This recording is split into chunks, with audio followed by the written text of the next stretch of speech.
to the athletes of the world, to the people of London and the United Kingdom, to the volunteers and the staff of the London 2012 Organising Committee, thank you for an unforgettable summer.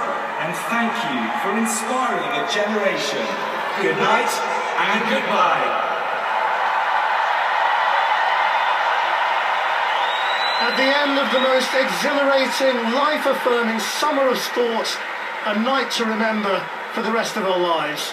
And the best thing about the Paralympics is that during the Games you're surrounded by excellence. And now it's our job, each and every single one of us, to take a little bit of it home with us and to share it. Because once you give people a taste of this kind of excellence, there's nothing they can do but want to chase after it themselves, whether it's in school or sports or just in life. And when we do that, we give ourselves a chance to live like heroes every single day of our lives. Well, it made us gasp and think and cry. What will we do now it's over? Claire and Addy, over to you.